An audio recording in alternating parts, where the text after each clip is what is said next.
Super आलो election हो गया है। आपकी ब्यूरोक्रेसी और इंतज़ामिया ने तबाही कर दिया है इस इलेक्शन की। जो आवाम ने वोट डाला है वो वोट में निकला है, लेकिन फार्मों पे आकर वो छुपा लिया गया, दबा लिया गया। साद रफीक हार जाएं तो वो दुरुस्त, शेख रोहेल असगर हार जाएं तो वो दुरुस्त, आपके कैंडिडेट हार जाएं तो फिर आप जिस किसी ने भी ये चाल फैलाई है ना, बड़ी सोच समझ के फैलाई है। आपको पहचान नहीं होती कि किसको टिकट देना है किसको नहीं देना। उन्हीं लोगों को कहीं जिनके कहने पे ये टिकट दिया था, तो उनसे पूछना चाहिए कि आपने किस बुनियाद पर टिकट दिया। अब खोसा साहब भी मेरा ख्याल फ्लाई कर जाएंगे। मैं नहीं समझता।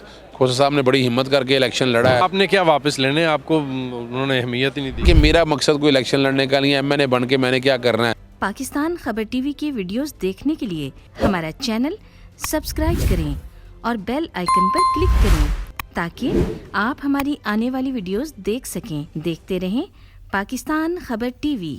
अस्सलाम वालेकुम नाजरीन, मैं हूं मियां इम्तियाज़ और आप देख रहे हैं पाकिस्तान खबर डिजिटल।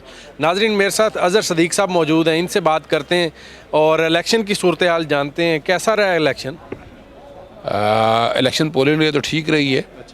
लेकिन आरओ का इलेक्शन सुपर आरओ इलेक्शन हो गया है और आपकी ब्यूरोक्रेसी और इंतज़ामिया ने तबाही कर दी है इस इलेक्शन की। जो आवाम ने वोट डाला है वो वोट में निकला है, लेकिन फार्मों पे आकर वो छुपा लिया गया, दबा लिया गया और आवाम बड़ी गुस्से में है।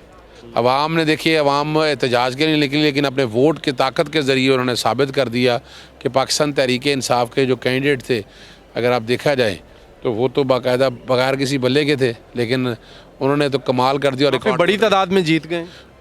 इलेक्शन तो असूली तौर पर 170 के करीब, मैंने 160 से 165 की पेशन गोई थी की थी, 170 तो ले गए हैं जी।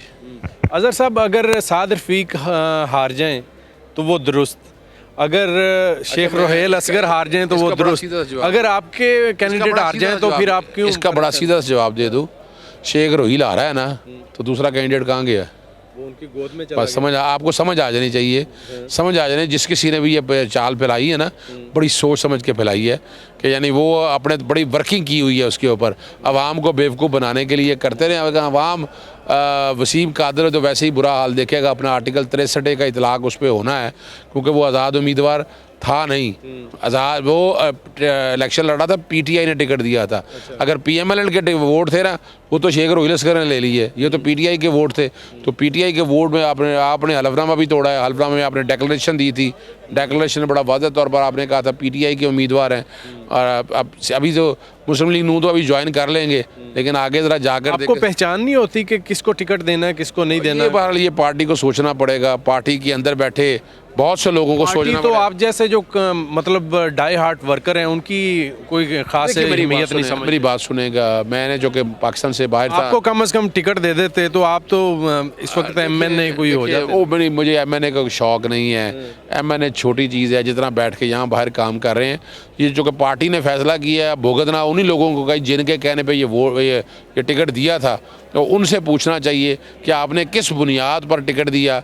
और इस पे इल्ज़ाम तो वसीम कादर पे ये भी हैं कि एन 122 में जो प्रपोजर और सेकेंडर था, उसमें भी जो घपला हुआ है वो भी शायद यही कसूरवार है। तो खोसा साहब, अब खोसा साहब भी मेरा ख्याल फ्लाई कर जाएंगे। नहीं, खोसा साहब मुश्किल है। खोसा साहब मैं नहीं समझता।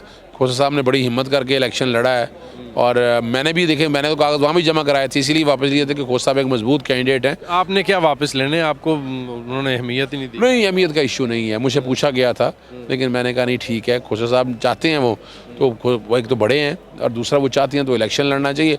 हमारा देखिए, मेरा मकसद कोई इलेक्शन लड़ने का नहीं है। एमएनए बन के मैंने क्या करना है, और करोड़ों रुपया मेरे पास तो फालतू है नहीं कि मैं इलेक्शन पे लगाऊं और एक एमएनए मुंतखब, उसके बजाय जितना काम मैं यहाँ बैठे कर रहा हूँ वो ज़्यादा बेहतर है। सर बहुत शुक्रिया। अज़हर सदीक साहब मेरे साथ मौजूद थे और इलेक्शन की सूरत हाल के ऊपर बात कर रहे थे।